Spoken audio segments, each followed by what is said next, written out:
Sobrang stress na. Dear Utang Serye, salamat sa page na ito. Halos 2 buwan na akong umiiyak. At minsan, parang nawawalan na ako ng pag-asa. Pero bigla kong naisip na mag-search tungkol sa stress sa mga utang. Dito ko na-realize na kailangan ko palang hindi bumitaw sa paniniwala na hindi tayo pababayaan ni God. Ang dami kong daily lending at may weekly pa. At ang pinakabigat ay yung rolling na weekly. Noong okay pa ang kita ng kantin at tindahan, hindi ako nagkakaproblema.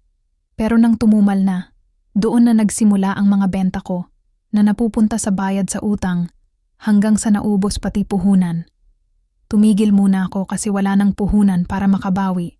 Ang problema, nahirapan akong makiusap at umabot na sa punto na pinabarangay na nila ako. Doon ako nakikipag-usap, pero sobrang pressure pa rin kasi kailangan mong mangako ng petsa. Pero hindi ko pa rin natutupad. Sobrang stress na araw-araw ko iniiyak na sana makabangon at makabawi ako. Kailangan ko talagang kumapit sa pag-asa at patuloy na lumaban.